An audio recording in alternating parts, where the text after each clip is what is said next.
बताओ। हाँ मतलब ऐसे ये इसका कुछ थ्योरम होता है क्या कि जो इंटीग्रल होगा। नहीं, एक्चुअली बाउंड का कोई यूनिक वैल्यू निकालना बड़ा मुश्किल काम है। But you can, as per the option you can try to find some bound, है ना, ऐसा कोई थ्योरम नहीं है। सो बट यहाँ पे देखो इन्होंने जो लगाए हैं अप्रोच, कि ये जो फंक्शन तुम्हें डिनोमिनेटर में दिया है ना, हाँ वो 1 से 2 में इंक्रीजिंग फंक्शन है। हाँ मतलब तो ये एक फॉर्मूला होता है कि अगर एक एवर इंक्रीजिंग फंक्शन है। डेफिनेशन पता है तुम्हें इंक्रीजिंग फंक्शन का? हाँ मतलब क्या एफ डैश डेफिनेशन है? एक्स जो है पॉजिटिव नहीं होगा। नहीं नहीं, वो तो डेफिनेशन, वो तो थ्योरम है भाई। और एफ डैश एक्स तब निकाल पाओगे जब फंक्शन डिफरेंशिएबल होगा। हाँ इवन हाँ। डिफरेंशिएबल फंक्शन नहीं भी है ना, तब भी वो इंक्रीजिंग हो सकता है। यस सर, हाँ हाँ ठीक है। सिक्ल इंक्रीजिंग भी हो सकता है अगर वो हाँ डिफरेंशिएबल नहीं भी है तो एफ डैश एक्स वाला तो थ्योरम है। डेफिनेशन तो ये है कि x1 less than x2 implies fx1 less than fx2। ये डेफिनेशन है स्ट्रिक्टली इंक्रीजिंग फंक्शन का। और यहाँ यस सर। इक्वलिटी लगा दोगे तो ये इंक्रीजिंग फंक्शन है। हाँ तो वही लगाया इसमें। अब जो तुम्हारा फंक्शन है देखो, ये इंक्रीजिंग है, इंक्रीजिंग है कि डिक्रीजिंग है जीरो से? चलो ये डिफरेंशिएबल है, तुम वो भी लगा सकते हो, डेरिवेटिव वाला कॉन्सेप्ट। यही इक्विवेलेंट होता है कि अगर डिफरेंशिएबल है तो इसी को तुम लेफ्ट में बुला लेते हो, और फिर एफ डैश एक्स तुम्हारा पॉजिटिव हो जाता है, इसको राइट में बुला लो, तो एफ डैश एक्स तुम्हारा more than equal to zero positive. हो जाता है जब डिफरेंशिएबल है तो। Yes sir. तो बताओ इसका एफ डैश एक्स क्या है? इसका है 8x 6x² minus 18x plus 12। अब बताओ ये इंटरवल देखो, तुम्हारा लिमिट क्या है, 1 से 2 का इंटरवल है लिमिट में ना। तो यस वन सर। से टू के बीच में क्या आएगा, पॉजिटिव के नेगेटिव?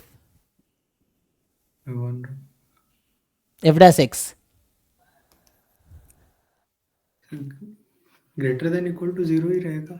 टू रखूंगा अगर। 1 से 2 के बीच का कोई भी नंबर रखेंगे तो क्या होगा, वो पूछ रहे हैं। हाँ greater than equal to zero होगा। तो इसका मतलब ये फंक्शन इंक्रीजिंग हो गया। Yes sir. तो इसका मतलब है इस डेफिनेशन के हिसाब से 1 लेस देन 2 है, तो F1 less than equal to. F2।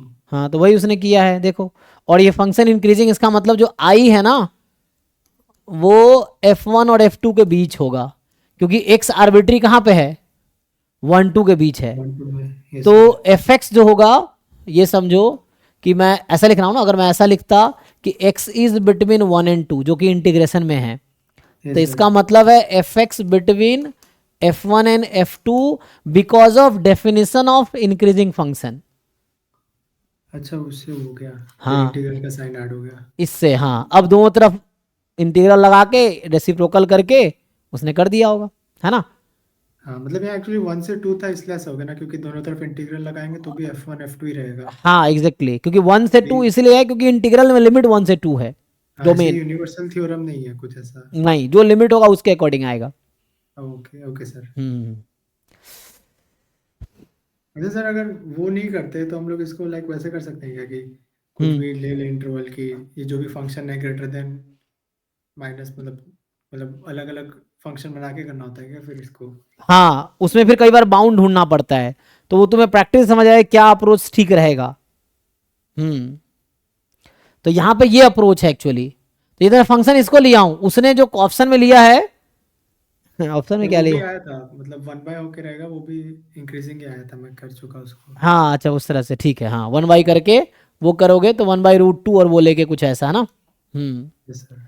देख लेना इसमें, मैं तो 6 12 जैसे मैं 12 सॉल्व किया था इसको, किया आया था था ना। हाँ, मोनोटोनिकली बट ये इंक्रीजिंग बस था। यही अप्रोच, ये डेफिनेशन ये यूज हो रहा है, बस ये समझो कि इंक्रीजिंग है। अच्छा, मान लो अगर डिक्रीजिंग होता तो इनइक्वालिटी रिवर्स हो जाती। घूम जाता हाँ। यहाँ पे इनइक्वालिटी रिवर्स हो जाती, उसके अकॉर्डिंग फिर लिमिट आ जाता। ये है। Yes sir. हम्म और सर ये एक लास्ट। बताओ। सर ये इसमें थोड़ा मतलब कैसे कर रहे हैं इसको सॉल्व होने समझ है कि ये फिर थ्योरम है अगर भाई, ये। इतना क्यों इसमें, ये वर्ल्ड्स तुम गूगल कर लेना, एक हाँ वर्ल्ड्स थ्योरम नाम का आता है, वर्ल्ड्स इनइक्वालिटी या वर्ल्ड्स इक्वेशन ऐसा कुछ आता है। तो ये देख लेना, इसमें सिंपल तो है कि x1 x2, ये कई बार एक्चुअल दिक्कत क्या है ना, एक ही क्वेश्चन 50 बार पूछते हैं। इसमें चाहता हूँ एक डिस्कशन में हो जाए ना, ये मैं कई बार लोगों को बता चुका हूँ डाउट क्लास में। ये तो इसका सर, तब सिंपल। मैं इन सबको ओवरलुक कर गया था, फिर अभी सोल्यूशन देख रहा था, मॉक टेस्ट का ही है। हाँ, ई ऑफ ये फॉर्मूला होता है इसका, कैसे आता है, डबल एक्सपेक्टेशन लगा लो,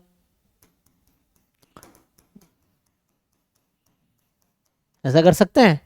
हाँ मान लो इसको स्मॉल एन रख दो, तो स्मॉल एन रख दिया तो अब इस एक्सपेक्टेशन को सब पे लगा दो, एन तो यहाँ गिवन हो गया, मान लो स्मॉल एन कर दिया मैंने एग्जांपल के लिए, तो ये हो गया n time E of x1 given हाँ n is equal to n, और यस उसने सर, बोल रखा है एन और एक्स आई इंडिपेंडेंट है, यस सर, तो ये कैपिटल एन तो स्मॉल एन तो कैपिटल एन को ही रिप्रेजेंट कर रहा है ना, यस सर, तो इनडायरेक्टली ये ऐसा है, और ये दोनों इंडिपेंडेंट है। अब ये तो नंबर हो गया ना, तो बाहर फिर ये हाँ रैंडम वेरिएबल है, सॉरी ये हाँ नंबर है, मतलब उसका एक्सपेक्टेशन रहेगा, बस हाँ ये ये कॉन्स्टेंट। नंबर है, एक्सपेक्टेशन नंबर है, तो ये बाहर आ गया, तो ये बन गया, हो गए ये एक्सपेक्टेशन ये बाहर आ गया,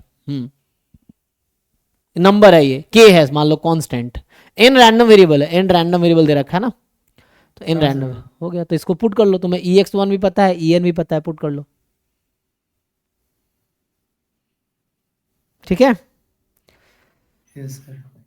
मैं इन सबको ऐसे ही मैं भी कर रहा था कंडीशनल से, लेकिन वही एक्स एन तक चल रहा था, थोड़ा कंफ्यूज हो गया था हम्म सर।